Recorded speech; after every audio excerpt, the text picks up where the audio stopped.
हिसार की रहने वाली महज 15 साल की अनु ने ऐसा अनोखा कारनामा करके दिखाया जिसकी चर्चा न सिर्फ हरियाणा में बल्कि पूरे प्रदेश में, पूरे देश में हो रही है। बता दें कि 15 साल की अनु ने ऑस्ट्रेलिया की माउंट एल्ब्रस चोटी जो कि 5642 मीटर है, उस पर 30 सेकंड गोमुख आसन करके book of world record high range में अपना नाम दर्ज किया है। अनु हिसार के कोर जिम में कोच अमन वर्मा के नेतृत्व में प्रैक्टिस कर रही है।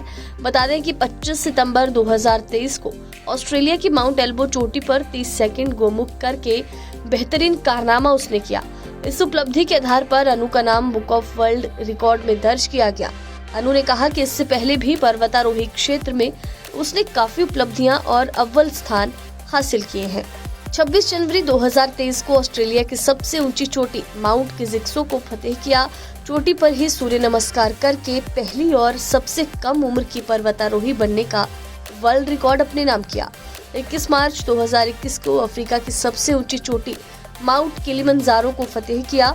1 नवंबर 2020 को हरियाणा दिवस पर हिमाचल के धर्मशाला में मून पर्वत को फतेह किया। 9 अक्टूबर 2020 को हिमाचल के मनाली स्थित फ्रेंडशिप पर्वत को फतेह किया और सबसे कम उम्र की पर्वतारोही बनी। मैं अनु यादव, हरियाणा की यंगेस्ट माउंटेनियर, और मैंने अभी हाल ही में यूरोप महाद्वीप की सबसे ऊंची चोटी माउंट एल्ब्रूस को फतेह किया है, जो कि 5642 मीटर की हाइट पे, और मैंने टॉप पे गोमुख आसन किया है।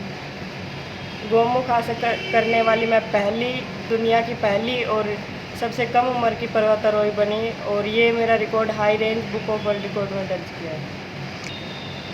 High range book of world record की तरफ से मुझे सर्टिफिकेट, मोमेंटो, मेडल और रिकॉर्ड का बैच प्राप्त हुआ। जी, मैं वर्ल्ड की सबसे कम उम्र की और पहली लड़की हूँ जिसने ये रिकॉर्ड बनाया है। इससे पहले भी मेरा एक रिकॉर्ड बनाया है, जो मैंने ऑस्ट्रेलिया महाद्वीप की सबसे ऊंची चोटी माउंट कोजिस्को पे सूर्य नमस्कार करके पहली लड़की बनी है। इससे पहले मैंने ऑस्ट्रेलिया महाद्वीप की सबसे ऊंची चोटी माउंट कोजिस्को, अफ्रीका महाद्वीप की सबसे ऊंची चोटी माउंट किलिमंजारो, हिमाचल में पिक की है फ्रेंडशिप और माउंट मून पीक। मेरा सपना है कि मैं सबसे कम उम्र में माउंट एवरेस्ट को फतेह करूं, बोथ साइड से, चाइना और नेपाल साइड से। और ये मेरा सपना है कि मैं दुनिया की सबसे ऊंची चोटी माउंट एवरेस्ट को सबसे कम उम्र में फतेह करूं। सबसे ज़्यादा सपोर्ट फैमिली का ही रहता है, क्योंकि जब तक फैमिली सपोर्ट नहीं करती तब तक बच्चा कुछ नहीं कर पाता। मेरे मम्मी पापा दोनों मुझे बहुत सपोर्ट करते हैं। मेरी मम्मी खुद एक स्पोर्ट्स पर्सन है। मेरी मम्मी टग ऑफ वार की इंटरनेशनल प्लेयर है, तो कभी भी कहीं पे भी जाने के लिए सोचना नहीं पड़ता कि मेरे पेरेंट्स मना करेंगे। मेरे पेरेंट्स हर बार मुझसे पहले तैयार रहते हैं कि हाँ, जहाँ जाना है वहाँ जा, जो लक्ष्य टारगेट जो तूने सोचा है मन में उसको पूरा कर। फैमिली की तरफ से पूरी सपोर्ट रहेगी। मैं डेली सुबह 3 घंटे और शाम को 3 घंटे प्रैक्टिस करती हूँ अमन स्कोर जिम में, और मेरे गुरु है वो भी अमन सर है, जिन्होंने मुझे इतनी प्रैक्टिस करके मुझे इतना काबिल बनाया कि मुझे रास्ते में कोई भी दिक्कत ना आए पहाड़ पे चढ़ते हुए। सबसे महंगा गेम ही है माउंटेनिंग। इसमें कम से कम कोई भी आप एक इंटरनेशनल पीक करोगे तो उसमें कम से कम आपको 10-15 लाख रुपए खर्च हो जाएंगे। लेकिन हरियाणा सरकार ने एक ऐसी पॉलिसी निकाली है जिसमें जो 10 माउंटेन्स अलग अलग देश के, अलग मतलब इंडिया के भी है, उनमें अगर आप कोई भी एक क्लाइम करोगे तो 5 लाख रुपए इनाम मिलेगी। लेकिन उनसे पहले आपको 10-15 लाख रुपए लगाने पड़ेंगे उन पे जाने के लिए। और 2 पहाड़ तो ऐसे हैं जो पाकिस्तान के अंदर आते हैं, जो इंडियंस क्लाइम ही नहीं कर पाते। तो मैं हरियाणा सरकार से निवेदन करना चाहूँगी कि पहले तो आप माउंटेनिंग फील्ड को स्पोर्ट्स में लेके आए, ताकि हमारे जैसे जो बच्चे हैं जो वर्ल्ड रिकॉर्ड बना के आते हैं, उनको भी उतना ही सम्मान, उतनी रिस्पेक्ट मिले जो एक स्पोर्ट्स पर्सन को मिलती है।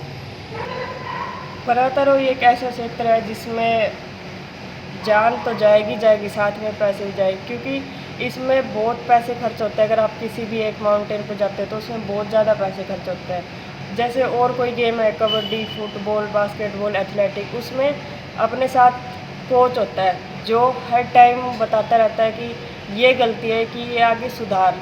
उधर मोटिवेट करने वाले आपको बहुत लोग मिल जाएंगे। लेकिन जब हम किसी भी माउंटेन पे जाते हैं तो उधर हमें मोटिवेट करने वाला कोई नहीं मिलता, ना ही हमारे पास नेटवर्क होता, ना ही हमारे साथ कोई फैमिली मेम्बर, हमारा कोच, कुछ नहीं होता।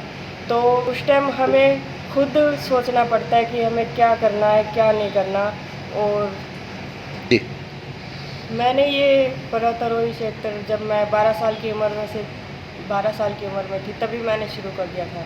जब बच्चे को पता ही नहीं होता कि मुझे कहाँ जाना है, कहाँ नहीं जाना, सब उनके पेरेंट्स बताते हैं कि अब तुम्हें यहाँ पे जाना है, अब स्कूल का टाइम हो गया, अब ट्यूशन का टाइम हो गया।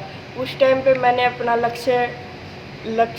लक्ष्य को देखा था कि मैं एक दिन माउंट एवरेस्ट पे ज़रूर जाऊंगी। मैंने इसके बारे में कई वीडियो वगैरह सर्च की, सब कुछ सर्च किया, जितने भी माउंटेनर्स हैं जिन्होंने एवरेस्ट क्लाइम किया और सबके इंटरव्यू देखे। तो मैं एक लड़की होके अभी छोटी सी उम्र में मैंने इतने जो अचीवमेंट है वो हासिल कर चुकी हूँ मैं, तो कोई और लड़की है तो वो क्यों नहीं कर सकती। सभी अपने माता, ज़रूरी नहीं है कि लड़के ही इस फील्ड में जाए, लड़कियां भी जा सकती हैं।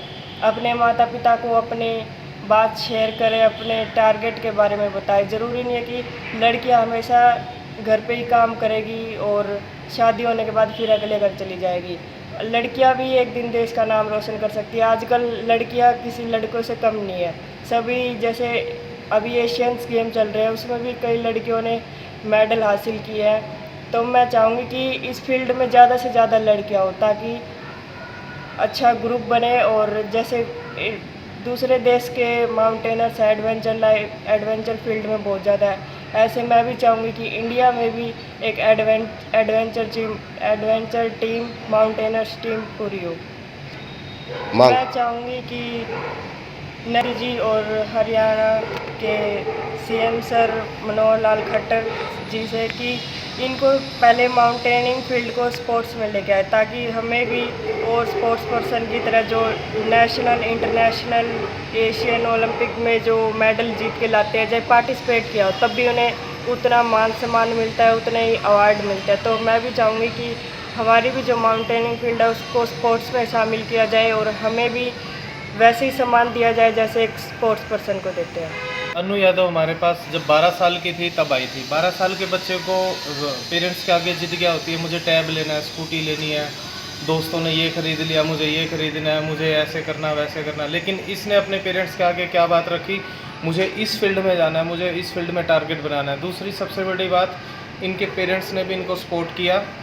अदरवाइज़ पेरेंट्स के पास ऑलरेडी एक बच्चा, आजकल क्या है देखो, खर्चे इतने ज़्यादा है, महंगाई इतनी ज़्यादा है, पेरेंट्स के ऊपर है ना, बच्चों को पढ़ाने लिखाने का एक सोच होती है।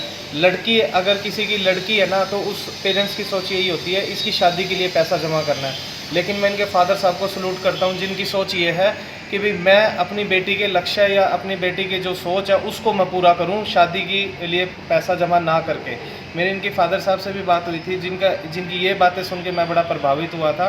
3 साल से ये हमारे पास प्रैक्टिस कर रही है जिसमें इन्होंने 2 वर्ल्ड रिकॉर्ड बनाए हैं और 4 इंटरनेशनल पीक भी क्लाइंब कर चुकी हैं ये। और आगे भी इसके टारगेट्स बहुत बड़े हैं और मेहनत कर रही हैं। इसका डे शेड्यूल रहता है, स्कूल में भी जाती हैं ये, घर में अपनी मम्मी का हाथ भी बटाती हैं, ट्यूशन भी जाती हैं और इस फील्ड में अपनी मेहनत भी कर रही हैं। जिम में भी हमें 2 घंटे सुबह 2 घंटे शाम को लगा के जाती हैं। तो कितनी मेहनत कर रही हैं ये अपने एज के इसकी एज के जो बच्चे हैं ना उनसे कट ऑफ होके अपने टारगेट की तरफ इसने फोकस किया हुआ है। ना इसको खेलना लड़कियों के साथ, ना गुड्डा गुड्डी का खेल। मतलब इस उम्र में लड़कियों की डिमांड होती है, लड़कियों की जिद होती है, पापा मुझे ये ड्रेस लेनी है, मुझे वो ड्रेस लेनी है, शादी में ये डालना, वहाँ फंक्शन में जाना। इसकी ऐसी कुछ नहीं होती, इसका सिर्फ ये है मुझे जिम जाना। ये अपने फैमिली फंक्शन छोड़ के भी अपने जिम के वर्कआउट को मिस नहीं करती। मुझे ये चीज़ इसकी बड़ी अच्छी लगती है। देखिए, गेम कोई भी हो, एक खिलाड़ी को तैयार करने में ना बड़ा खर्चा लगता है। सबसे खास बात आती है पेरेंट्स सपोर्ट। पेरेंट्स भी सपोर्ट एक लिमिट तक ही करेगा। जब उसको ये लगेगा कि भाई हमारे बच्चे का इसमें कैरियर बन रहा है और सरकार सपोर्ट कर रही है, तो पेरेंट्स का भी उत्साह बढ़ता है, पेरेंट्स का भी मोटिवेशन बढ़ती है और वो अपने बच्चे को जो नहीं सपोर्ट कर रहे वो भी सपोर्ट करना स्टार्ट कर देंगे। तो मैं सरकार से यही अनुरोध करूँगा, स्पोर्ट्स कोई भी हो, इस स्पोर्ट्स का क्या फ़ायदा है, माउंटेनियरिंग फील्ड का ये फ़ायदा है, जो यूथ है हमारा वो हमारे नेचर से जुड़ा हुआ रहेगा। नेचर से जुड़े होने के फ़ायदे हैं, उसको नेचर्स के क्वालिटी, नेचर्स का जाने का, लोगों को जोड़ने का मन करेगा तो लोगों को ये पता चलेगा। अगर हम पोल्यूशन ना फैला के एक्चुअल में जो नेचर की क्वालिटी है उसको फील करें तो उससे बड़ी जन्नत धरती पे नहीं है। अगर आप माउंट एवरेस्ट के बेस कैंप पे भी जाएंगे, जो सब जा सकते हैं, मैं तो कहता हूँ आपको लाइफ में एक बार ज़रूर जाना चाहिए। अगर कोई जाता है तो आप रियलिटी में फील करेंगे, चाहे आप 30 की उम्र में जाएं, चाहे आप 50 की उम्र में जाएं, चाहे आप 20 की उम्र में जाएं, लाइफ का सबसे बेस्ट एक्सपीरियंस आपका वही रहेगा। दो चीज़ें होती हैं, एक तो किसी की स्टोरी सुन के, किसी का बायोडाटा सुन के इन्फ्लुएंस हो जाना और 3-4 दिन हफ्ते उसके पीछे भागना और फिर छोड़ देना। अन्नू के साथ ऐसा नहीं है। अन्नू ने एक बार अगर ठान लिया तो ये वर्कआउट करने के लिए डेली आती है। मैंने आपको जैसे पहला भी बताया कि ये अपने फैमिली फंक्शन तक छोड़ देती है, लेकिन इसको जिम के लिए, अपने गेम के लिए प्रैक्टिस करना ज़रूरी है। जिस दिन जिम ऑफ होती है, संडे है या कोई फेस्टिव आ गया, उस दिन ये अपने ग्राउंड पे जाके रनिंग वगैरह करना और मुझे प्रॉपर वीडियोस वगैरह बना के भेजती है, सर आज जिम के ऑफ था, मैंने ये वर्कआउट किया। तो ये चीज़ बड़ी अच्छी लगती है कि भी देखो आज के दिन, संडे के दिन भी इन्होंने, बच्चे ने रेस्ट नहीं करा, इन्होंने पूरा प्रॉपर वर्कआउट करा और एक्सरसाइज की।